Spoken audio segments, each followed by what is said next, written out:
The Center, with your host, DC Radical One.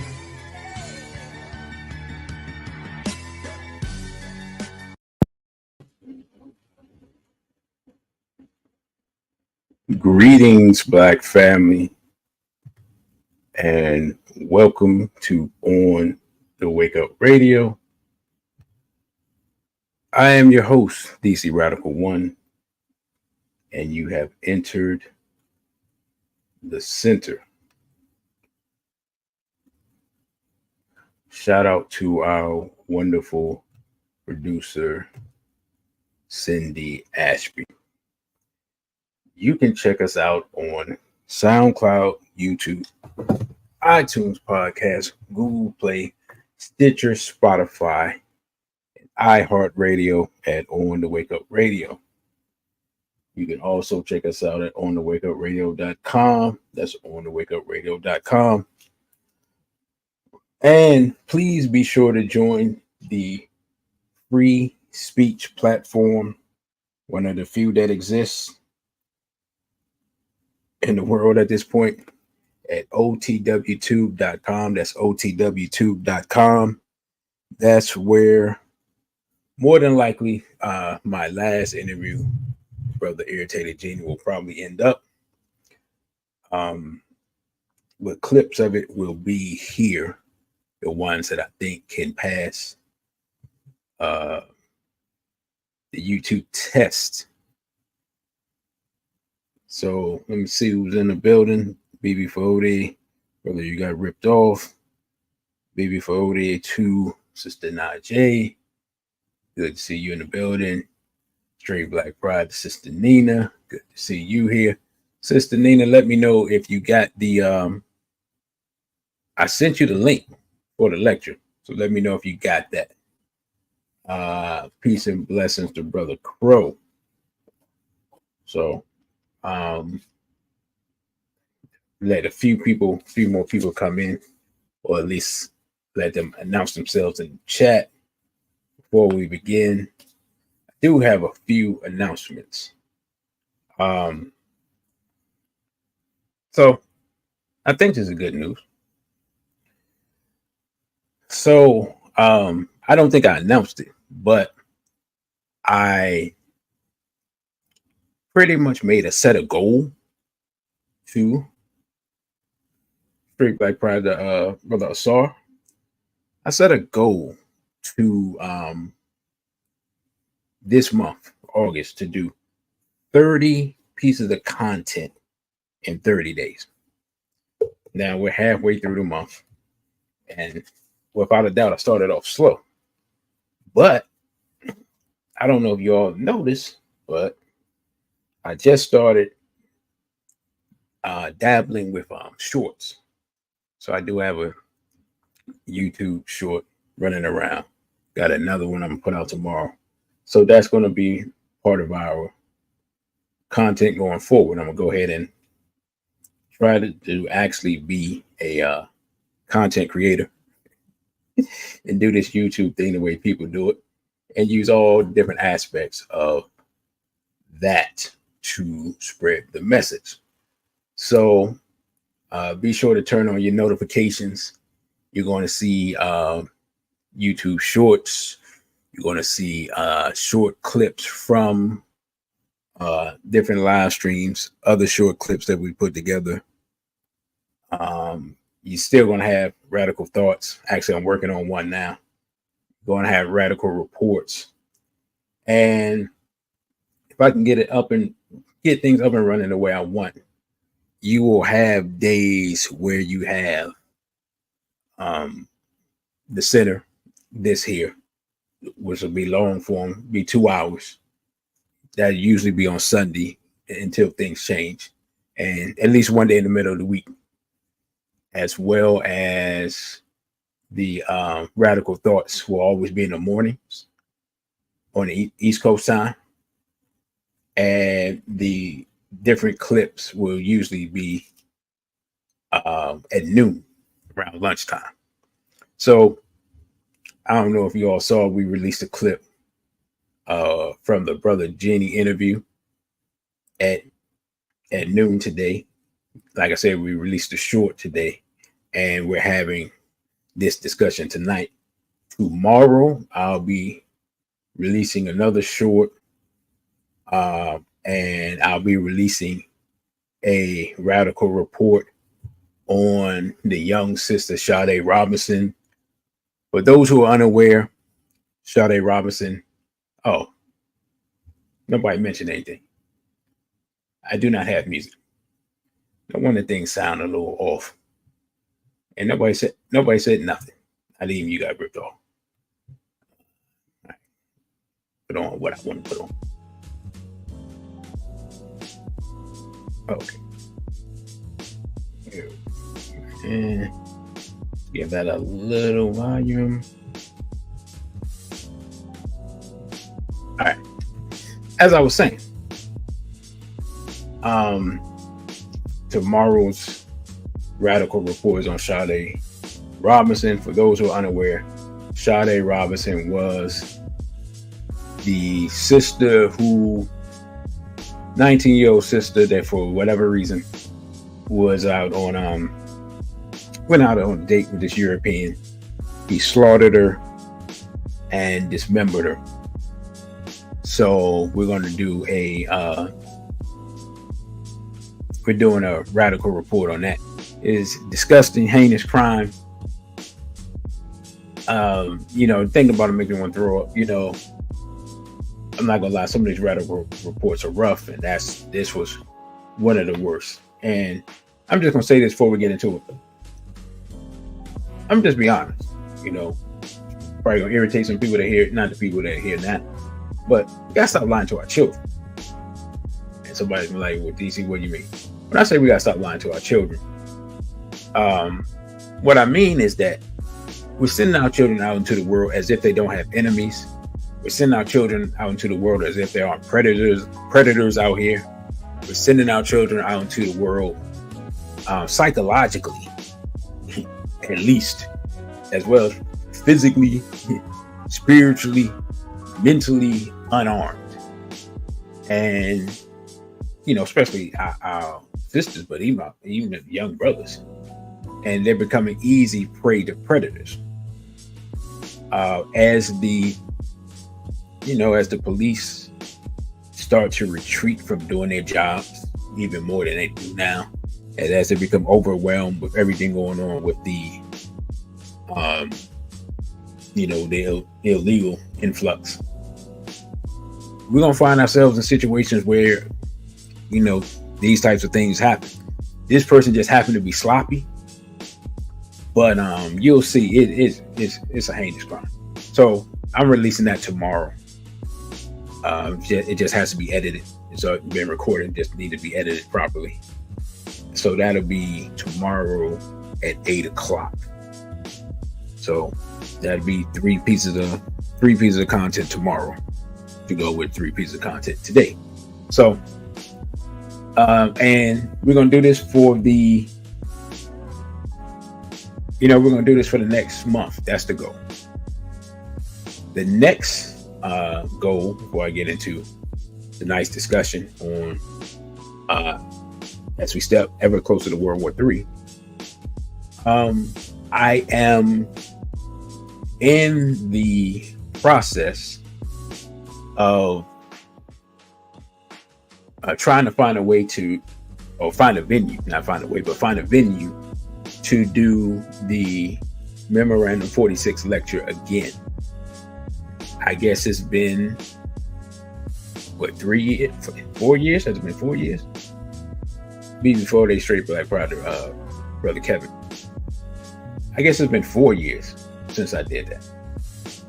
And I didn't record it. Brother Genie recorded it. Whether he'll be able to find it seems to be up in the air.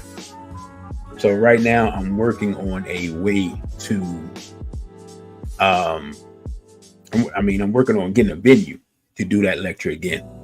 So if I do that lecture again, it'll be like I've done before, as far as doing it live and streaming, since that's the only lecture that I've done that I don't have any video of, good, bad, or indifferent, that I don't have personally in my on my person, or in my possession. I guess that's the word I'm looking for.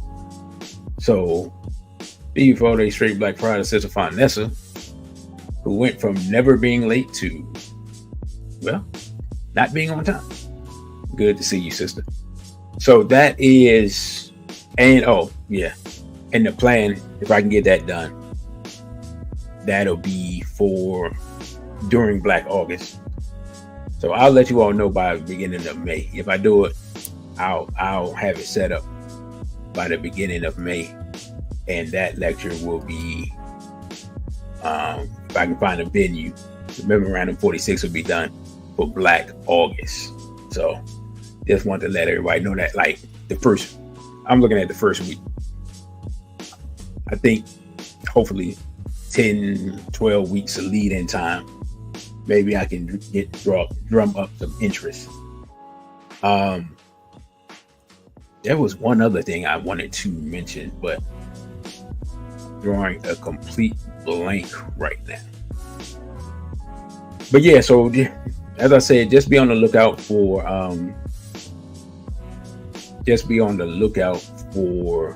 more content being produced, and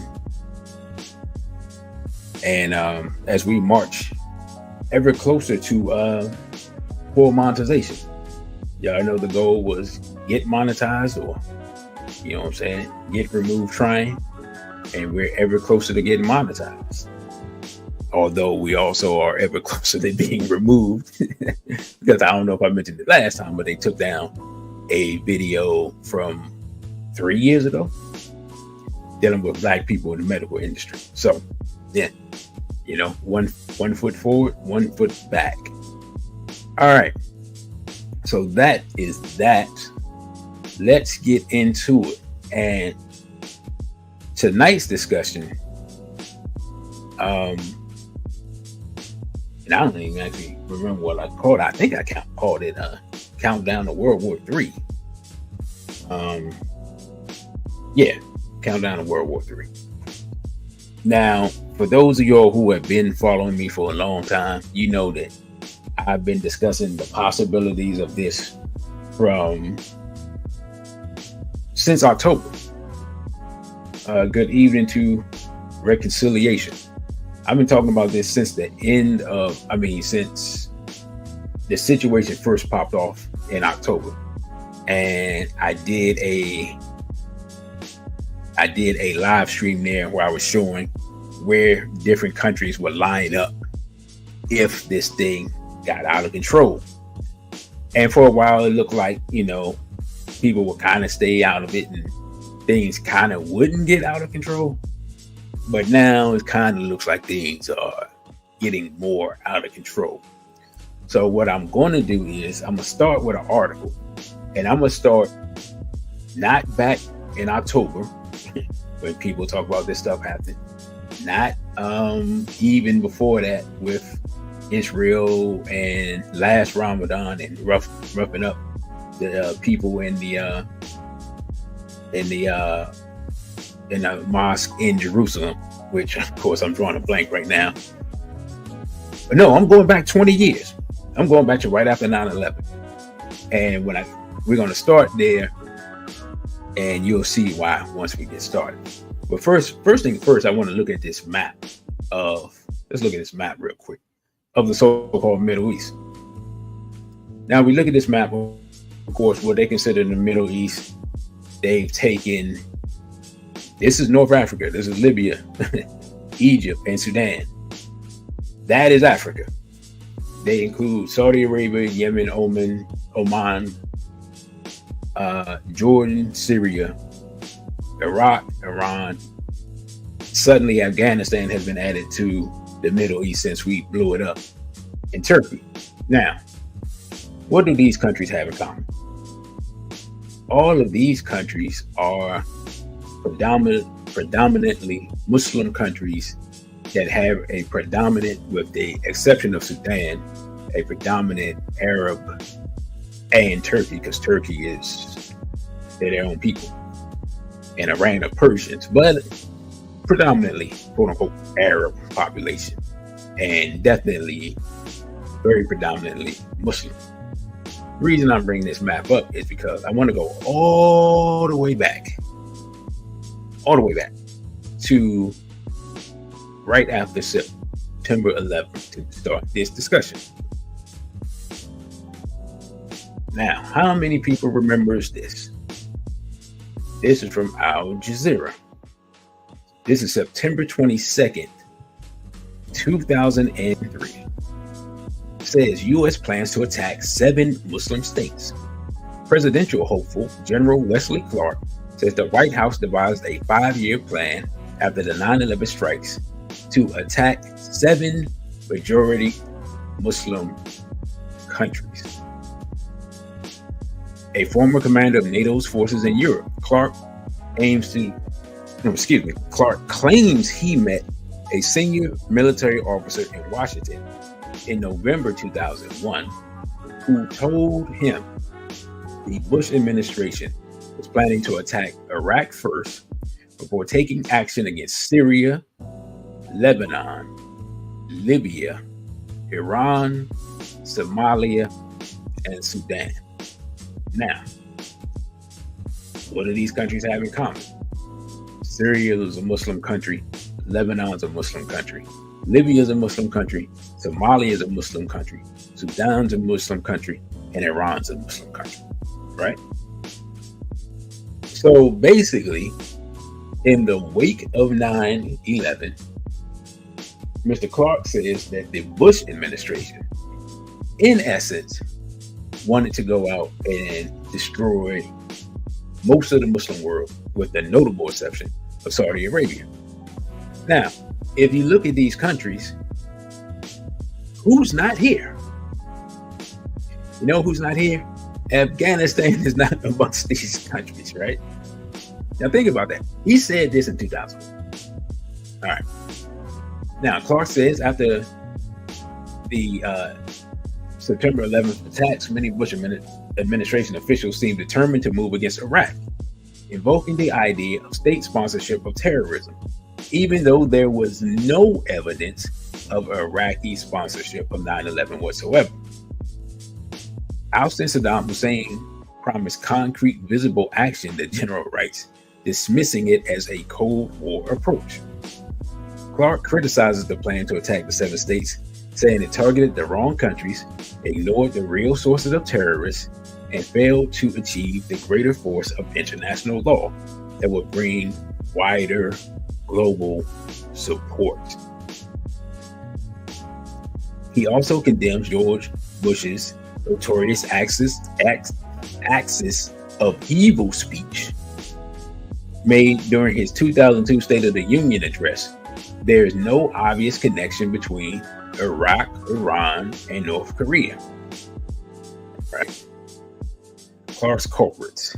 The former NATO commander acknowledges Iranian and Syrian support for resistance groups such as Lebanon's Hezbollah and the Palestinian movement Hamas. Let's remember that, right? But neither Hezbollah nor Hamas were targeting Americans. What weren't they doing? Hezbollah nor Hamas were targeting Americans. Wesley Clark said that neither Hezbollah nor Hamas were targeting Americans. Why not build international power against Al Qaeda? So if Hezbollah and Hamas were not targeting Americans, right? Why is America at war with Hezbollah and Hamas? All right, just remember that part. Instead, Clark points the finger at what he calls the real sources of terrorism.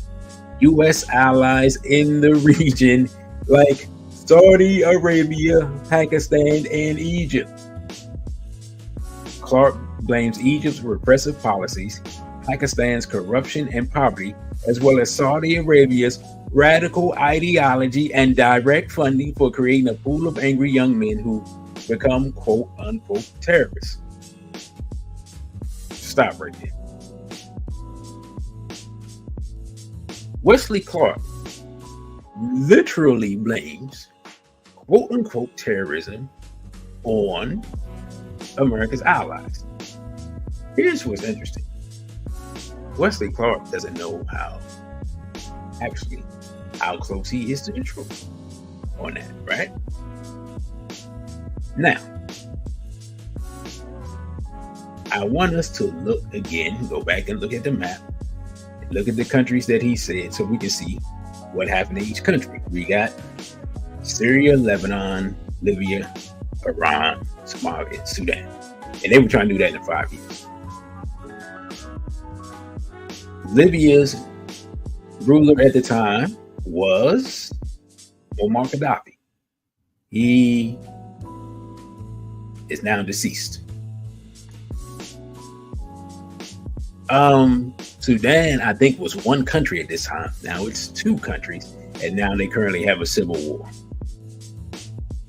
Syria's government is still barely intact, but a lot of the country's been destroyed by America and Israel. I actually have no idea what's going on in Lebanon, but if it's like any of these other places, it's in bad shape. And now, who's last standing on the list in the same condition that they were before? Only Iran. And who is Israel beefing with? Iran says Israel bombs its embassy in Syria. Now, here's the thing about that. An embassy is just like your country. That's your land, your piece of land in a foreign country, right?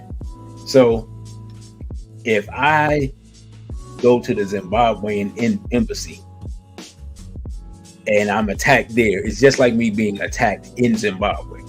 So this is a violation of international law, right? But nobody ever talks about this, right? No one ever brings this up. So what are y'all probably like, DC, what are you saying? This is what I'm saying. I'm saying that according to Wesley Clark, a former general, the United States had a plan in the wake of 9/11 to attack 7 Muslim countries. They've attacked all of them. Straight Black Pride BB48 to brother Tony, except the last one standing is Iran. Now, here's the question that we got to ask ourselves. Oh, no. We don't have to ask ourselves this question. Let me play the video of Wesley Clark, because there's a key point that he says there. And I hope it's in this video, because I actually saw multiple editions of the video. But I hope it's in this part, because I want y'all to listen closely. And if not, I'll tell you the part that's missing. But hopefully it's in it. So hold on. Let's check this video real quick. It's real short. 10 days after 9/11, I went through the Pentagon and I saw Secretary Rumsfeld and Deputy Secretary Wolfowitz. I went downstairs just to say hello to some of the people on the Joint Staff who used to work for me. And one of the generals called me in. He said, "Sir, you got to come in. You got to come in and talk to me a second." I said, "Well, you're too busy." He said, "No." He says, "We've made the decision. We're going to war with Iraq." This was on or about the 20th of September. I said, "We're going to war with Iraq. Why?" He said, "I don't know." He said, "I guess they don't know what else to do." So I said, "Well, did they find some information connecting Saddam to Al-Qaeda?" He said, No. He says, "There's nothing new that way. They've just made the decision to go to war with Iraq."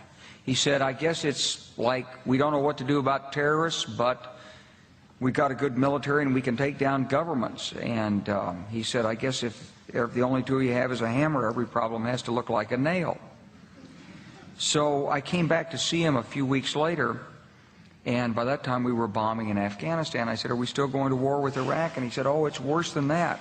He said, he reached over on his desk, he picked up a piece of paper, and he said, I just got this down from upstairs," meaning the Secretary of Defense's office today, and he said, "This is a memo that describes how we're going to take out 7 countries in 5 years, starting with Iraq and then Syria, Lebanon, Libya, Somalia, Sudan, and finishing off Iran."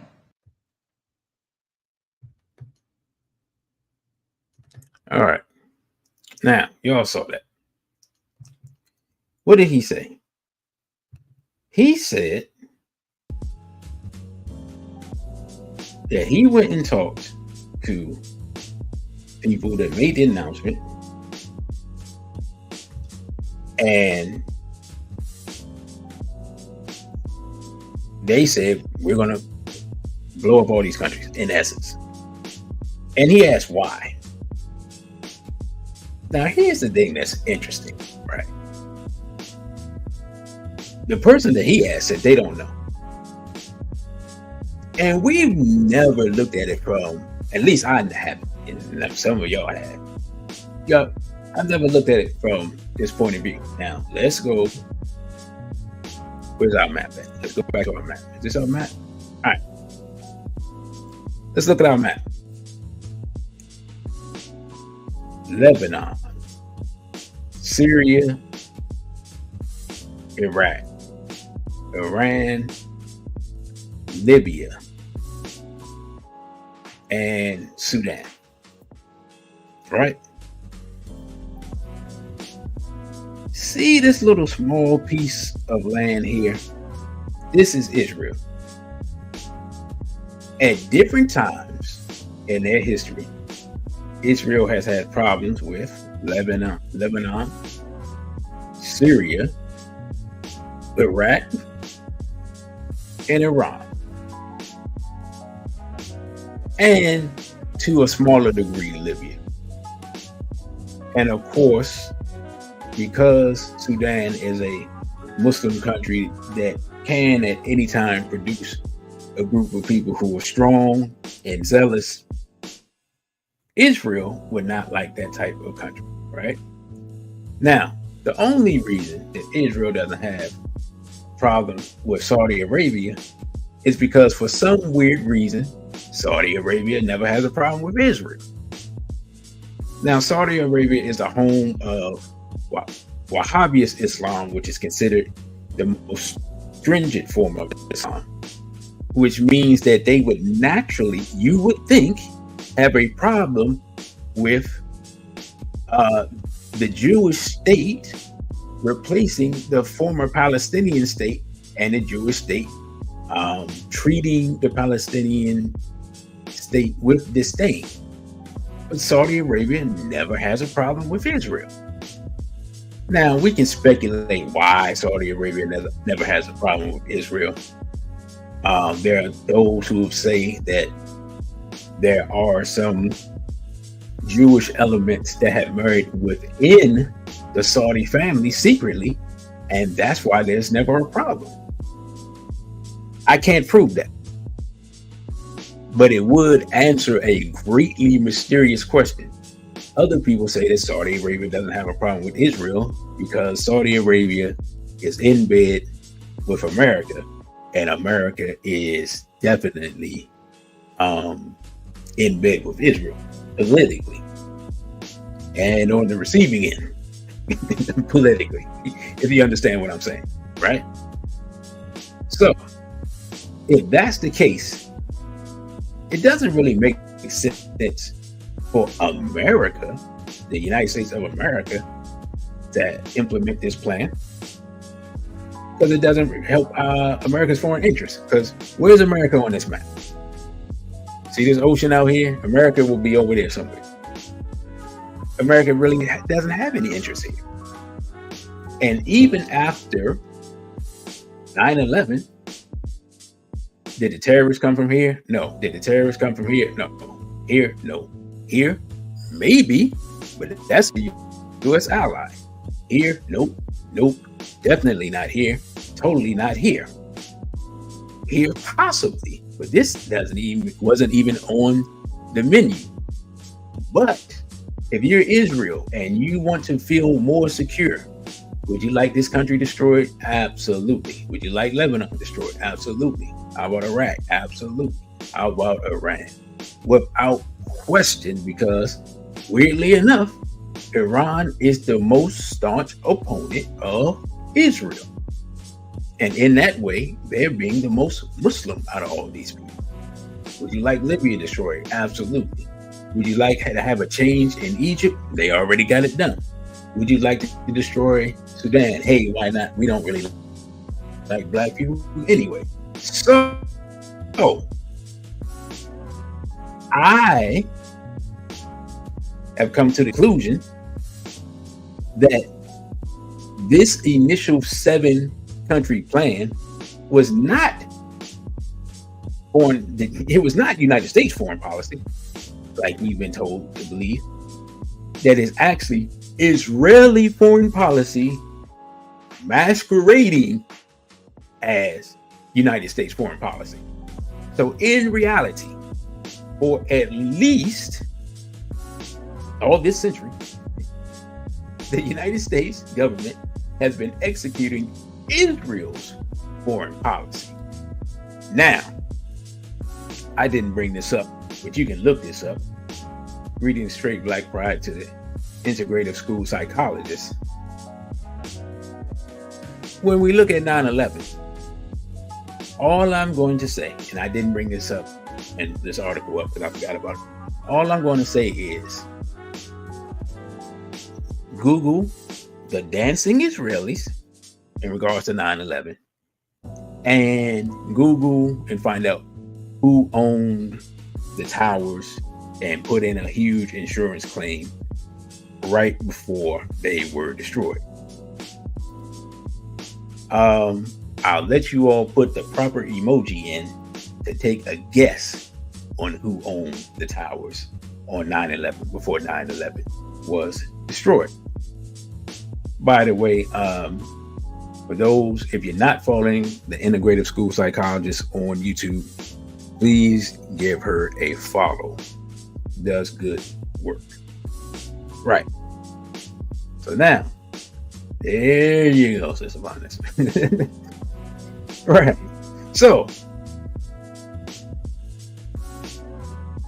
Mr. Clark told us that, and that's been implemented. And when I thought about that, I'm like, all right, this encapsulates everything, right? So now we have that framework. We have clear proof that the United States is implementing Israel's plan to remake the quote-unquote Middle East, right? All right. Now, here we go. Now, we're going to move up to modern times. I talked about this before in another live stream, but before we came around to the situation in October, we had this going on. And it's my contention that, and I made this contention before, Israel has been trying to goad Hamas and ultimately Iran into war. So here was one of the things that took place beforehand. It says, this from Al Jazeera. This is back in, I think April. Yeah, April 2023. Almost exactly a year ago. What's behind the Ramadan raids at Jerusalem's Al-Aqsa Mosque? Israeli forces regularly storm Al-Aqsa Mosque as Palestinian worshippers visit during Ramadan. It says the raids continued until Wednesday morning when Israeli forces were once again seen assaulting and pushing Palestinians out of the compound, preventing them from praying before Israelis were allowed in under police protection. It says before dawn on Wednesday, Israeli police stormed the Al-Aqsa Mosque compound and occupied East Jerusalem, attacking dozens of worshippers in the Kibli Mosque. Israeli police, who claimed they were responding to rioting, beat worshippers with batons and used tear gas and sound bombs to force them out of prayer halls, according to witnesses. Videos shared on social media showed women screaming for help as a small fire erupted in a prayer hall. The Palestinian Red Crescent reported 12 people injured, including 3 who were taken to the hospital. It is also said in the statement that Israeli forces prevented its medics from reaching Al-Aqsa. At least 400 Palestinians were arrested and remain in Israeli custody. Now you're like, okay, I mean, what's the big deal? Well, here's the big deal. Al-Aqsa Mosque is Islam's third holiest site, right? According to legend, no disrespect to anybody that's Muslim, but We're just looking at it from a historical point of view. According to legend, Prophet Muhammad ibn Abdullah was taken up either in a vision or actually physically. It's hard, it's hard to say, to Jerusalem from Mecca and taken to that spot, which at the time may have been known as the Temple Mount, or later on has been known as the Temple Mount. Kind of hard to tell some of this stuff.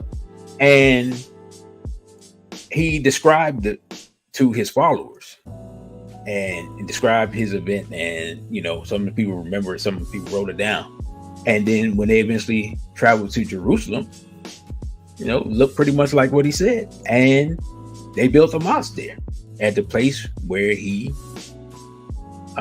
is supposed to have prayed. And so that's why Al-Aqsa is important to Islam. Now, allegedly, it's built over the old temple in Jerusalem. I believe the temple of David. Now, don't quote me on that, but I think that's what it is. So, anyway, the Palestinians were worshiping during Ramadan. For those who know, Ramadan lasts for 30 days. And it's a time of prayer and fasting and things like that. So, to be brutalizing people during Ramadan, it's the equivalent of the police coming in and beating black people in their church on Christmas. You see what I'm saying? It's just it's literally one of the most disrespectful things you can do religiously. You know what I'm saying? Like, we know as black people, we get brutalized every day of the week, but it seems like at least I don't think I heard about anybody getting shot by the police on Christmas. Now, y'all correct me if I'm wrong, but this is the equivalent of that, right? So I remember when it happened. Now I remember some Palestinians being like, all right, this is the last straw. Enough is enough. And nothing happened. Then October 7th happened, right? Now, here is something interesting that I found after October 7th. We know what happened. We know hostages were taken. We know a lot of stories were told, some which were true, some which we found out to be lies. Like one of the American papers reported mass sexual violation of women. That turned out to be a lie, right? I don't know if you all heard that story. And so many people were taken hostage and many people were slaughtered, and Israel was embarrassed, but it seems that at least somebody in Israel should have known what was happening. But they, the government ignored it, let it happen-ish. It's kind of hard to tell with that thing, right? And so they prepared their response. And so let's see. Did I bring up their response? Oh no, I haven't gotten it yet. But yeah, let's deal with this. Now, weirdly enough,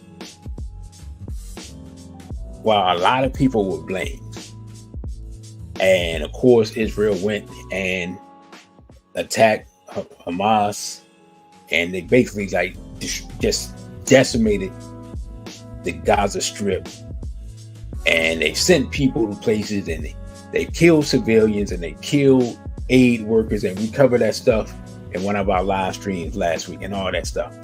But here's something that's happened that was weird to me, right? And I saw it and I was like, well, that's weird. Now let's read this and then we'll have a video. It says, senior Israeli politician warns Russia it will pay the price for supporting Hamas. Huh? Let us read. It says Russia will pay for support of the Palestinian militant group Hamas, according to Amir Whiteman. Yeah, I know, right? The head of the Libertarian Caucus and Israelis ruling Likud party, who spoke on Russia quote unquote propaganda channel RT on October 19th. Now here's the thing. Maybe RT is a propaganda channel, but if it is a propaganda channel, how do they allow somebody to come on their channel and to threaten their country? I mean, we don't see that type of unbiased media here in America. That's all I can say. Like, I don't know anyone that's interviewing with like 60 minutes and just saying that, yeah, you know, what America did in XYZ, man, we're gonna get y'all. No one, that doesn't happen. You know what I'm saying? You know, they stop me when I'm like, I don't see that often. But hey, just make mental note. Said according to reports by independent OSINT analysts and U.S. intelligence. Oh, wait a minute, hold up. My bad. Let me go back. I'm in the wrong place. Says Weissman's interview began with the host discussing the attack on Al-Aqli Hospital in the Gaza Strip. Whiteman interjected, emphatically emphasizing that it was not an Israeli attack, but rather Palestinian terrorist propaganda. According to multiple reports by independent OSINT analysts and U.S. intelligence, the hospital incident was most likely caused by an errant missile launched by Hamas or Palestinian Jihad. The Russian propaganda subsequently suggested that Moscow was proposing a peaceful solution to the conflict, which Whiteman exploded. I understand you're on the Russian payroll. I understand this is a Russian propaganda, but you have to be very careful because let me tell you, we're going to finish this war. We're going to win because we're stronger. After this, Russia will pay the price. Russia will pay the price. Now, we subsequently found out that, yes, it was Israel that blew up the hospital. All right. Okay. We talked about that in a previous show. But Europeans have a saying that the first casualty of war is the truth. There's a reason Europeans say that. It's because it gives them an excuse to lie. It's plain and simple. You know what I'm saying? That's plain and simple. So they lied about the mass violations and they lied about blowing up the hospitals. And now they are openly blowing up hospitals. So we know if they're openly blowing up hospitals now and going in hospitals and killing people, that this is what's going on in Gaza now. This is what's going on. It's obvious they lied about that. You know what I'm saying? So I want to play the clip so you can actually hear this Mr. Whiteman. I just can't believe this dude's name, Mr. Whiteman. But anyway, Amir Whiteman talk about how Israel is going to get, think about what I'm saying now, how Israel, is going to get Russia. All right, check this out.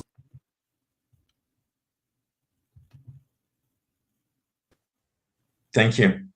Last week, a video of you went viral as you're on Russia Today, saying that Russia would have to pay for what it's done in Israel. I understand you're on the Russian payroll, and I understand this is a Russian propaganda, but you have to be very careful because let me tell you, we're going to finish this war. We're going to win because we're stronger. After this, Russia will pay the price. Believe me, Russia will pay the price. Russia is supporting the enemies of Israel. Russia is supporting Nazi people who want to commit genocide on us, and just Russia will pay the price. Russia also. Now, listen to me very carefully. We are going to finish with these Nazis. We're going to win this war. It's going to take the time it's going to take, but we're going to win this war. Afterwards, we're not forgetting what you are doing. We're not forgetting. We will come. We will make sure that Ukraine wins. We will make sure that you pay the price for what you have done. You as Russia, and you and as all the enemies of Israel, and you as all the people who are now making everything they can to support genocide of the Jews in Israel. We are not forgetting. What has Russia done in Israel, and what do you think is going to happen next?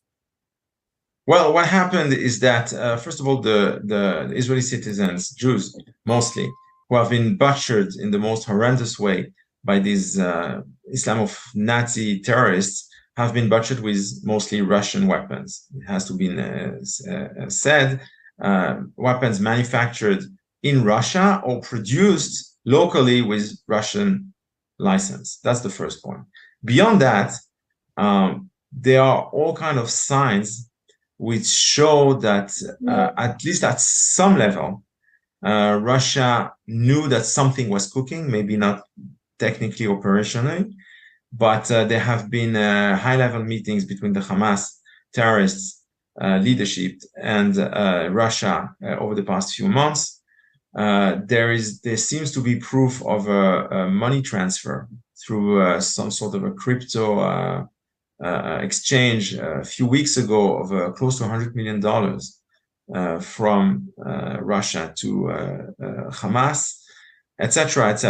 That's ante. That's previously to the 7th of October. But what's even more significant is that afterwards, after the 7th of October, we have seen a crazy outpouring of hatred, of anti-Semitic base, terrible anti-Semitic hatred on via all the usual channels of Russia propaganda. So this is a sign that does not lie. It's because this does not come spontaneously. It comes because it has been encouraged by the government, by the Russian government. So it is clear that Russia is supporting hatred against Israel. You can see that they even accused Israel of being guilty of these horrendous acts. And there has been no sympathy expressed officially by Russia for Israel and the victims, and you can see political support for Hamas. So these are all signs which are clear. And yes, I think the time will come, not now, but time will come when retribution will be exerted.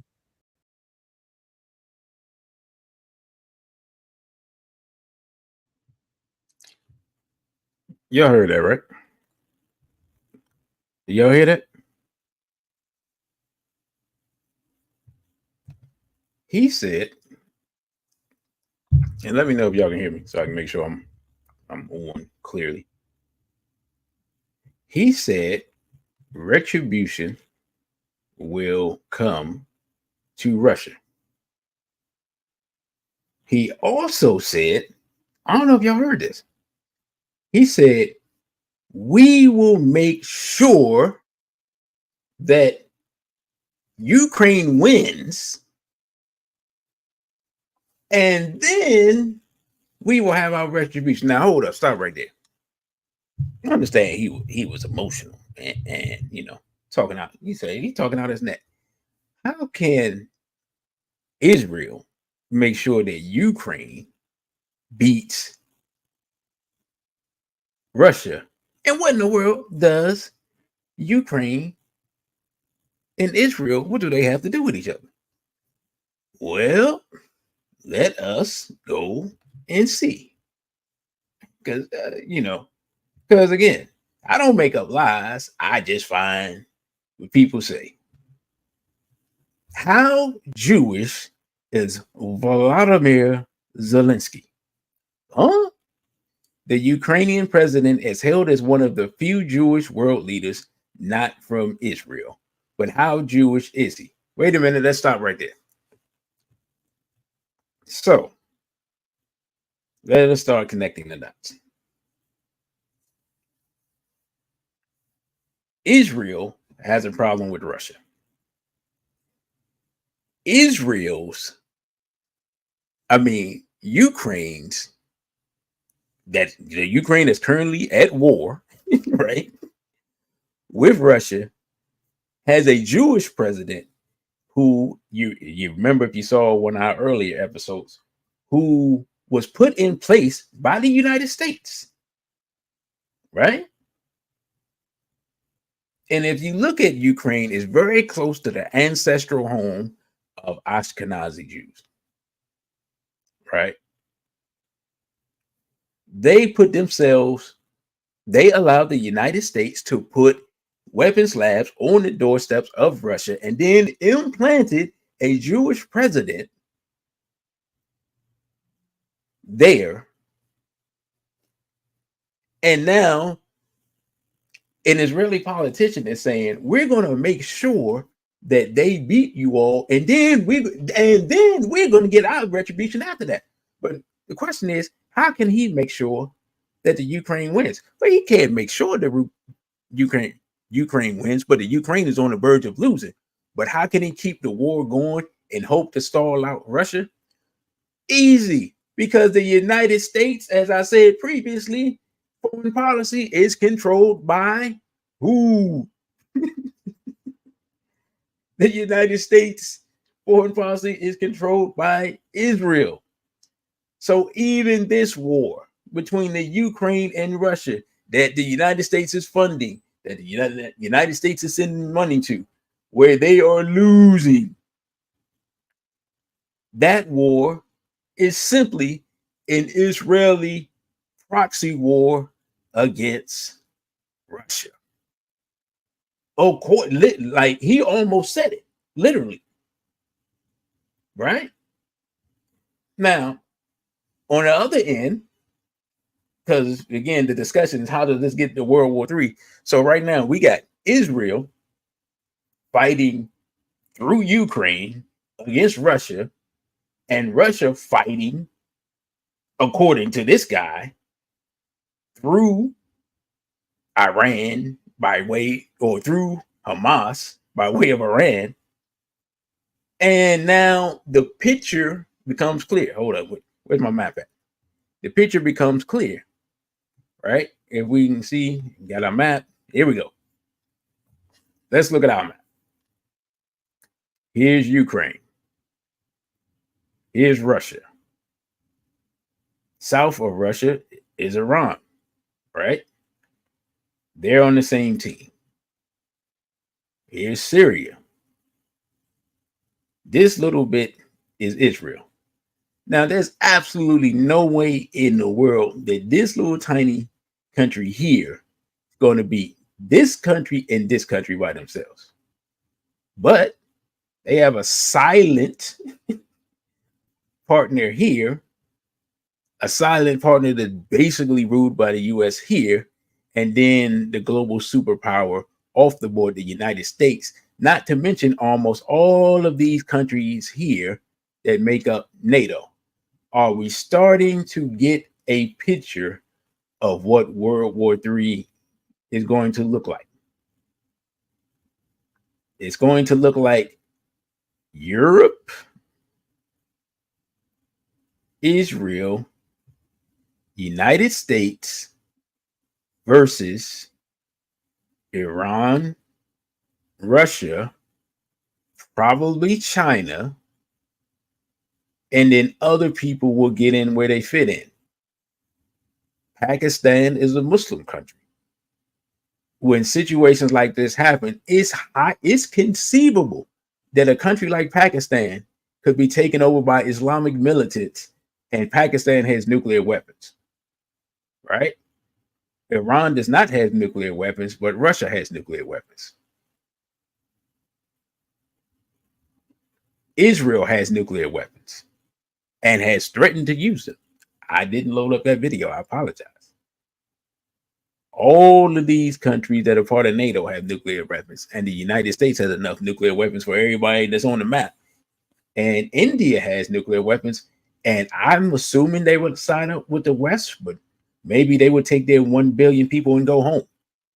But as we see, this thing could get real ugly real quick, because in reality, these proxy wars are already taking place, and that's been admitted by Israel, by this Israeli politician here, right? Now, we're seeing how Jewish Mr. Zelensky is. What else did he say earlier to prove the point? Zelensky said Zelensky wants Ukraine to become a what? Big Israel.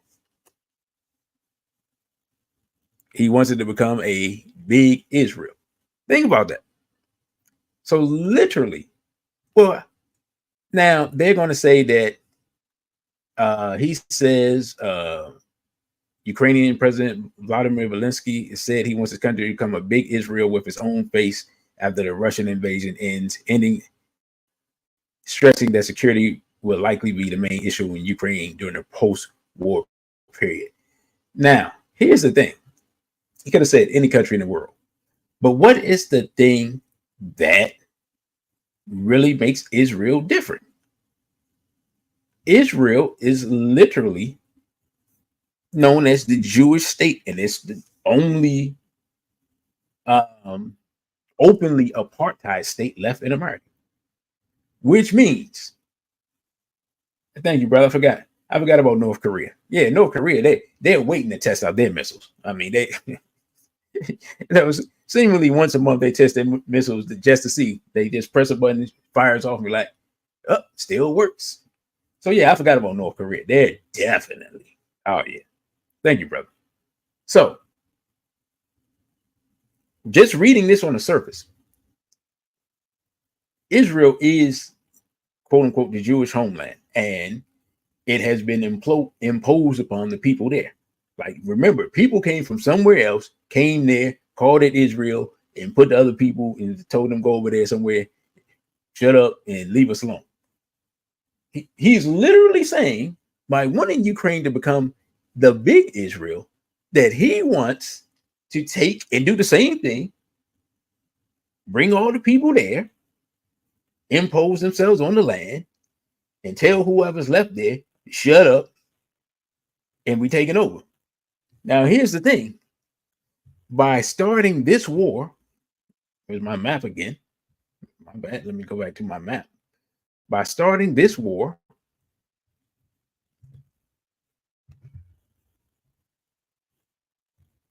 these people who live here already are getting slaughtered by these people. And anyone there in their right mind, knowing the capabilities, military capabilities of these two countries, would simply tell these people, hey, you can't win. You need to find a peaceful solution, right? But the more people that get killed here, the more people can come from here to go here, just in case these two countries here decide to lay waste to this country here. Do y'all understand what I'm saying? Now, you're going to say, all right, DC, I see the connections. I see what you're saying. But I mean, right now, that's kind of, World War III thing is kind of hyperbolic. I mean, man, you kind of reaching, you're kind of stretching. And it says, this is January 2024. That is good old President Vladimir Putin. Germany preparing for Russia to start World War III. Leaked war plans revealed. Did it say DC is preparing for World War III? Did it say I'm making up stuff? Did it say I'm being hyperbolic? No, it said Germany is preparing, not today, but prepared 3-4 months ago for World War III. And then to add the propaganda spin to it, they're preparing for Russia to start World War III.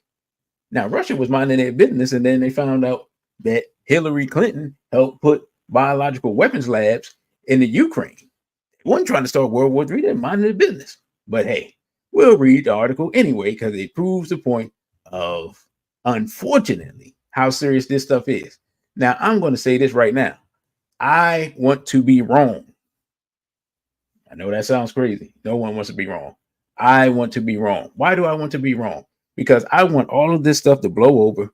Why are they showing this homely woman here? Goodness gracious. Anyway, my bad for hurting your eyeballs. I want to be wrong because I'm not sure I want to be. Well, no, I'm sure one day. I don't want to be here in Washington, D.C. should World War III kick off. But in reality, in a form, it's already started. Let's take a look at it. Europe is preparing for Russian President Vladimir Putin to expand his country's war in Ukraine and attack NATO allied countries next year. Leaked documents published in German newspaper Bild reveal. According to the outlet, which obtained the classified military information from the German Ministry of Defense, the country's armed forces are gearing up for a hybrid Russian attack in Eastern Europe. The newspaper detailed how multiple potential alarming scenarios could unfold in the months ahead. One such scenario, dubbed Alliance Defense 2025, would start this February with Russia mobilizing an additional 200,000 soldiers. Right? Now, says emboldened by Western financial support for Ukraine drying up, Russia would launch a massive spring offensive against Ukrainian armed forces, which would be now that spring. The potential scenario outlines how Russia could start waging war in the Baltics by July using severe cyber attacks while stirring up discontent amongst Russian nationals in Estonia, Latvia, and Lithuania. By September, those clashes, the classified documents show, could be used by Russia as an excuse to unleash Zapad 2024, a large-scale military exercise that would amass some 50,000 Russian soldiers in the west of the country and Belarus. And they have the plan outlined here. So they have, from there, the scenario says Russia could move troops and mid-range missiles to Kaliningrad, an 86 square mile Russian territory wedged between Lithuania and Poland, which are both NATO members. According to the documents, Russia could bombard the region with propaganda warning of an imminent attack by NATO forces, with the ultimate goal of conquering an area known as Suwalki Gap, a narrow Polish-Lithuanian corridor which lies between Belarus and Kaliningrad. By December, according to the plot, a worst-case scenario exercise, Russia could then take advantage of the transition period following the U.S. presidential election and use propaganda proclaiming fictional border conflicts or riots with numerous deaths to incite violence in Suwalki Gap area and sow unrest. I mean, they got this whole scenario mapped out.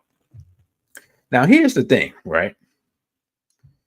By making this scenario, right, having it mapped out, as we see, it's in, what newspaper is this? What's this, the New York Post? I think that's New York Post. Anything that Russia does that looks like is doing this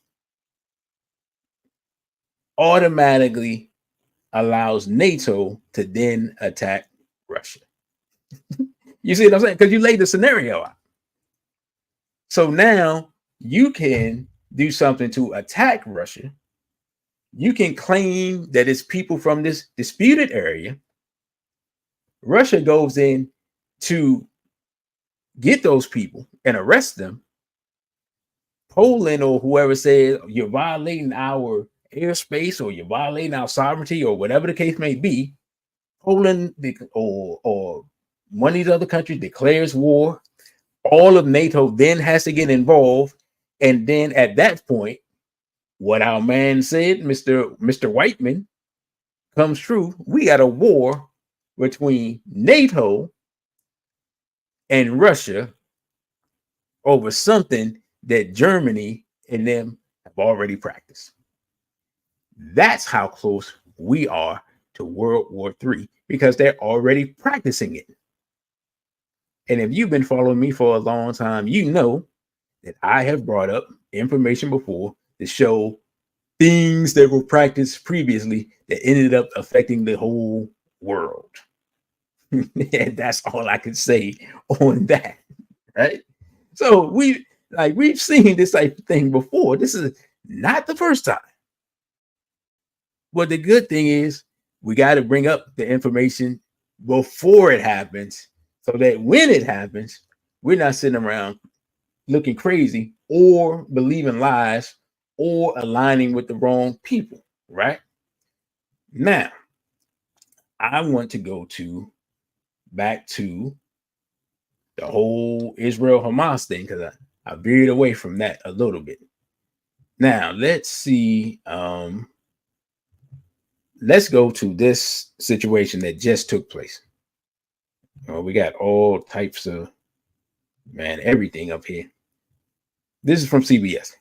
It says what Iran launched at Israel in this unprecedented attack and what made it through the air defenses. Wait a minute, did we go through the article? Hold on, let me see. Did we go through the article where did we know? Oh, I'm bad. I forgot. I never got to this. Let's go back here. We gotta go back here. Gotta go back. My bad. I got so far into the weeds that I done forgot music. I done forgot the article I was on. I forgot everything because I just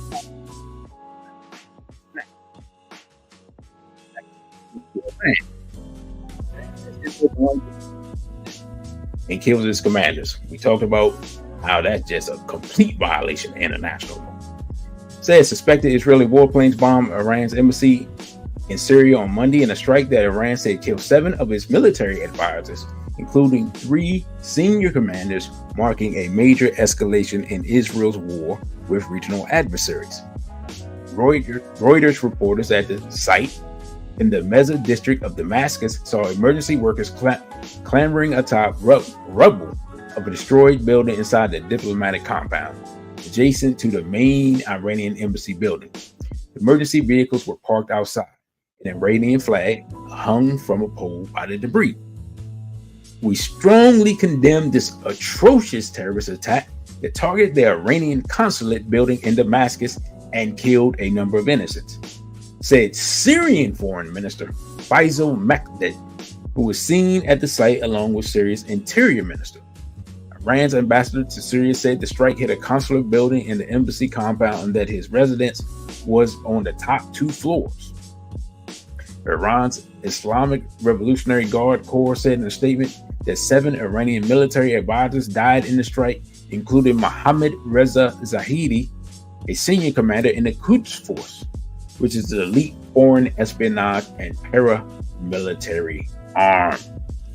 Israel has long targeted Iran's military installations in Syria and those of its proxies, but Monday's attack was the first time Israel hit the vast embassy compound itself. It has ramped up those strikes in parallel with its campaign against Iranian-backed Palestinian group Hamas, which ignited the Gaza war with an October 7th attack on Israel that killed 1,200 people and took 253 hostages. There's more than 32,000 Palestinians have been killed in Israel's offensive in Gaza, according to Palestinian health authorities. Now let's do the numbers. Hold up. Let's go back. Back. Allegedly, Hamas killed 1,200 people and took 253 hostage. Allegedly, in retaliation, Israel has killed 32,000 Palestinians in Gaza. Israel's military has escalated airstrikes in Syria against Iran's Islamic Revolutionary Guard Corps and Iranian-backed Lebanese Hezbollah, both of which support Syrian President Bashar al-Assad. Israel typically does not discuss attacks by its forces on Syria. Let's think about it. They don't typically discuss. How many attacks have you had that you just get to the point you're like, I ain't even gonna talk about that no more? Asked about the strike, and the Israeli military spokesman said, "We do not comment on reports in the foreign media." That means, yeah, we did it and you ain't gonna do nothing about it. That's what that translates as. Iran's UN mission described the strike as a flagrant violation of the United Nations Charter, international law, and the foundational principle of the inviolability of diplomatic and consulary premises. Saying the strike was a significant threat to regional peace and security, the Iranian mission urged the UN Security Council to condemn the attacks and said Tehran reserved the right to what? To take a decisive response. Remember that. Hezbollah, the Lebanese group seen as Iran's most powerful armed proxy in the region, vowed to retaliate.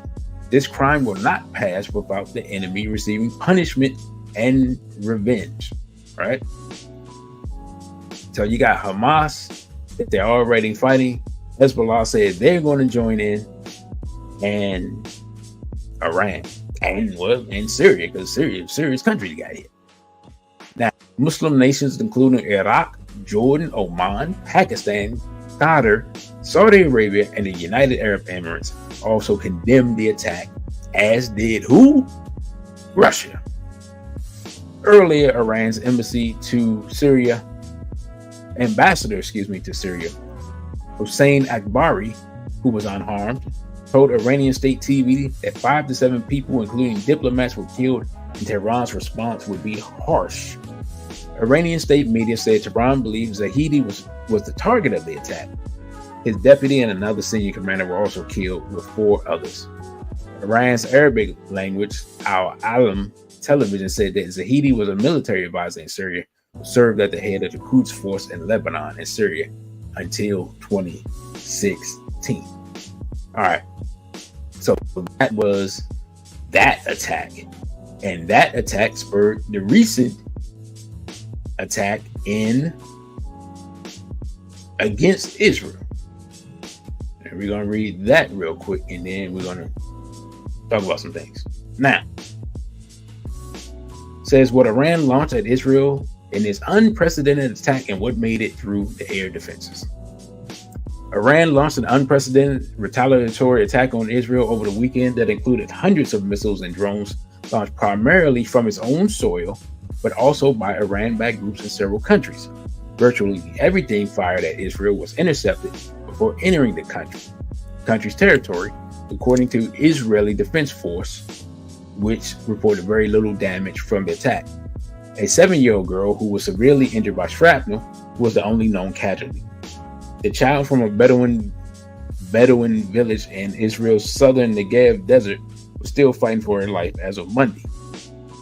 Iran's assault was designed to saturate Israeli and U.S. air defenses with drones and cruise missiles and clear the way for Iran's ballistic missiles, 2 U.S. officials told CBS News National Secretary Correspondent David Martin. It took several hours for the drones and missiles to arrive toward Israel, and alerts began to sound across the country at 2 a.m. For Sunday, 7 p.m. Eastern, Saturday. And it notes here, it says that U.S. won't participate in Israeli reprisal attack on Iran, but we know that's a lie. But anyway, the IDF said 170 drones were fired at Israel from Iran, and Israeli Air Force jets shot down dozens of them. U.S. aircraft operating from bases in Saudi Arabia and Jordan shot down between 70 and 80 drones, it's reported. Iran state news agency IRNA said that domestically built Shahed 131 and 136 drones were used in the attack, the larger of which have a range of about 1,200 miles.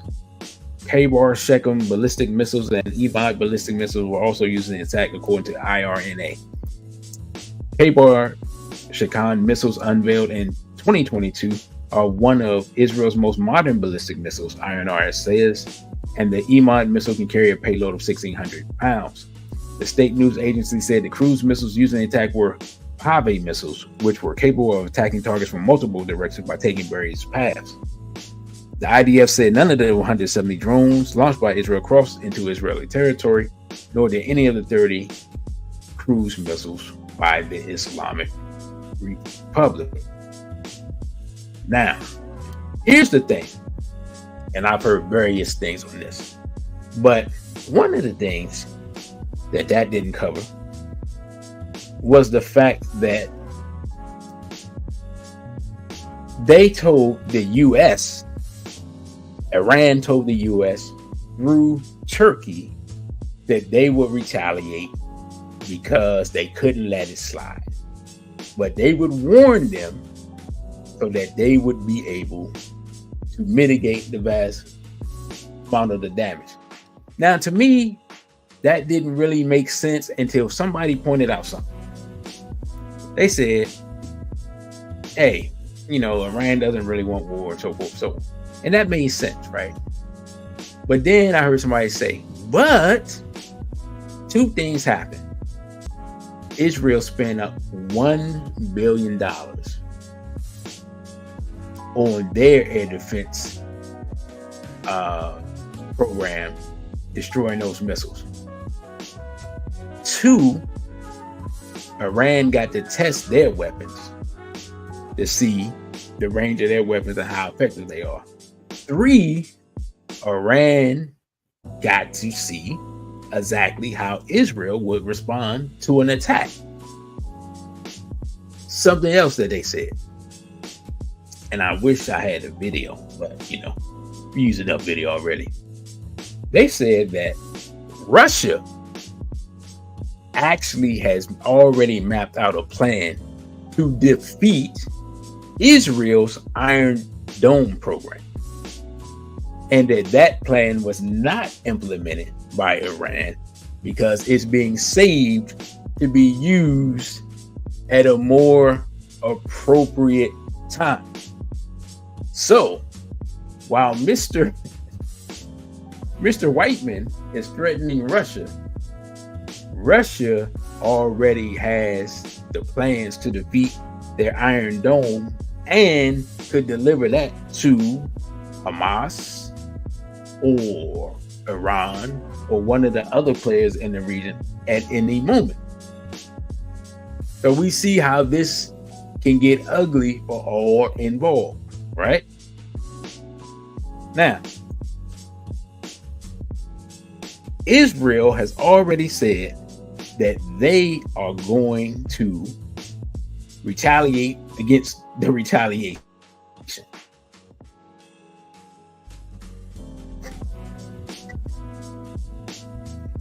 In which I'm saying this.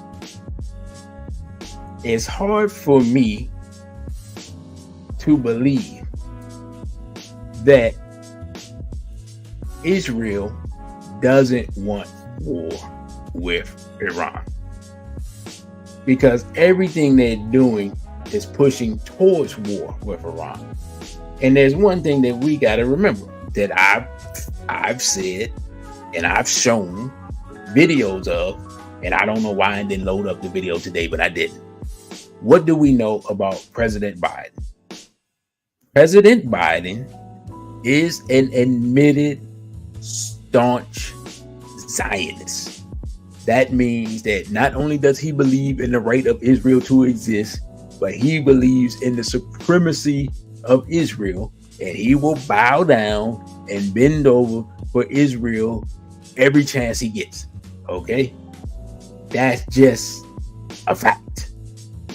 You know what I'm saying? I've shown that video at least 5 different times. And in fact, he said it recently again and said the same story. So he re-upped on it. He's re-upped on it 3 times. At least. Like, I've seen 3 different videos. I'll put it like that. He probably said it about 300 times in reality. So he ain't changing. He's a Zionist. The president is a Zionist. And as we showed in one of our last live streams, his cabinet is full of Zionists. So, as we say, Israel and the United States might as well just be one government at this point, right? So, if Israel and the United States are one government, and the United States is part of NATO, which means that, and they have a defense pact, that means militarily they're one government. In essence, what you had is Israel controlling the military of the United States and Europe. And they're determined to start a war with Iran, who is backed by Russia, who has a pact with China, who has a pact with North Korea. And I know all this, and I'm not a diplomat, nor am I a professor of geopolitics or anything like that. That means everybody involved knows what I'm saying is true and correct. I mean, people in the United States know it, people in NATO know it, people in Israel certainly know it, the people in Russia know it, the people in China know it, the people in North Korea know it, the people in Iran certainly know it, and everywhere else. So when you look at it that way, if Israel wants to push for a war, they're just going to lead President Biden by the nose into the war. And here's the thing. Who's funding the war, right? A lot of you all just paid your taxes this weekend. A large percentage of your taxes are going to fund a war that's going to probably destroy a large percentage of the planet. So if you're saying, yo, why does DC keep talking about this World War III? Why does DC keep talking about this Palestinian conflict? Why does DC keep talking about this international stuff? Like, bro, why you keep talking about that? I'm tired of hearing about that. Why don't you talk about something else? What this got to do with black people? Yada, yada, blah, blah, so forth and so on. The money to destroy the world is coming out of your pocket. That's why I'm talking about it. And unless you live in Africa, if you live in America, you live in any of the Western countries, you're directly in the crosshairs of any nuclear bomb that may be released if things go completely to the left. That's why I'm talking about it. That's why I keep talking about it. That's why I'm following along to see what's going on. Right now, as I said, Israel has proclaimed they are going to retaliate against Iran for retaliating against them. Just like when little children, somebody hit somebody and then the person got to get their lick back. Well, if you keep getting your lick back, that ultimately leads to destruction. It's just there's no way around it. But here's the thing. Those of us who are in America are in the one place that can stop it because our government is funding literally one half of the war by themselves, because they're funding NATO, they're funding Israel, and to be completely honest, and they're funding Ukraine. And to be completely honest, if the United States start funding Ukraine today, Ukraine is going to get ran clean over within a week. That's just a fact, because they're already getting their cans kicked up and down the street. And they're literally lowering the age of recruitment, trying to recruit more people to fight that war. Okay, Ukraine cannot militarily defeat Russia. That's just not going to happen. But we're throwing away good money after bad. Now, if again you saw, when you see the pictures up here with the bombs and all that, the United States and other Western allies helped to knock down those weapons from Iran, which I believe was really just a test to see what's up. If we're being completely honest, if the United States cuts off the weapons to Israel and Iran want to go against, and Israel want to go against Iran 101, they will get slaughtered. Let's go back to our map so we can remember who's who around here. All right, let's go back to our map. This little tiny place here is Israel. This place here is Iran. The only way that this little tiny place here can defeat this place here is by releasing nuclear weapons on this place here. Now, if this little tiny place here drops nuclear weapons on this place here, as close as this is to Russia here, the chances are that this place here, which has way more nuclear weapons than this place, will simply take a couple of nuclear weapons and remove this place from the planet, in which case the United States, which is not pictured on the map, will then attack this place, and then guess what? The people who survive this will be living in the game Fallout.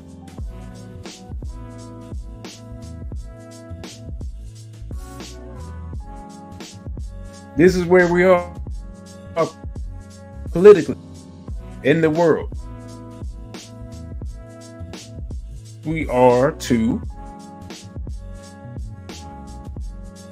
this is how close we are to global eradication. Now,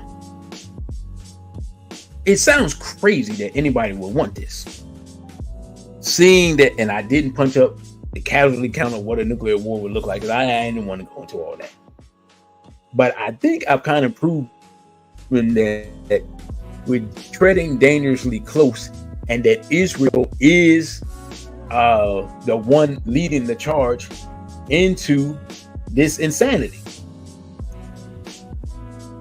I'll just say it like this. To me, the only reason that anyone would try to start a war that they know could become a regional conflict, that they know could eventually become a global conflict, that they know could eventually, in worst come to worst, become a nuclear conflict, is if you, whoever's in charge, simply believe in depopulation. Because one thing's for sure, two things for certain. If you have a global war, we're going to have a lot of people killed, and we're going to have a lot less people by the time it's over than what we started with. So that's just something for us to think about. So, brothers and sisters, that is our situation, where we are in the world. That's the situation between Iran and Israel. That's the situation between Iran and Russia. That's the situation between the connection between Iran and Ukraine. And that is the current assessment. As things are going now, it is possible that I may literally, if something else jumps off, we'll go over this again. But I think, at least for now, in the last 3 live streams that I've done covering this topic, I think we're up to date about where we are in this potentially regional to go global, conflict. And like I said, hopefully this can be avoided. But really, it looks like Israel is really trying their best to push Iran's buttons. And I don't think that Mr. Biden has any ability to resist what Israel wants him to do. The only question is that can this war be stalled out to the point where we have the elections? And maybe, and that's a big maybe, because Mr. Trump can't be counted on to do anything. Maybe Mr. Trump will see the error in this and will defund the Ukraine situation, which they're going to fight him on, and defund the Israel situation to calm things down. That's kind of the only way I see this not getting worse. Somebody else sees a way that it cannot get worse. Y'all let me know. So, again, you can follow me on Instagram at dc.radical1, at Twitter at dcradical_ONE. The OTW tube is at dcradical1. The Cash App, if you'd like to donate, is Cash App, the $, dcradical1, all one word. And you can email me at dc.radical_1 at protonmail.com. Also, for everyone who donates a total of $20 in any month, you'll be sent one free lecture. The last lecture for last month was the 2019 Dr. Khalid Abdul Muhammad lecture. Everyone who has seen that lecture, because several of you all have received it, let the people know in the comments whether or not that was a quality lecture. I'm currently working on editing the Dr. Francis Cress Welsing lecture, and also working on I'm working on another one that I don't think I've even mentioned. It's one I did call We Exist Because We Resisted. And that's a short one. So I think I might make that one the one for May that's available. And I think, oh yeah, don't forget, yeah, we got 2 pieces of content coming up tomorrow. We got a short clip that's going to be up at noon, and then tomorrow at 8 o'clock we're going to be covering the Sade Robinson case. We're going to have a radical report on that, so look out for that. And be sure, don't forget to like, share, and subscribe. Thank you all for listening. Thank you all for watching. This is your brother DC Radical 1. With that, I say a BB for ODA and street black pride.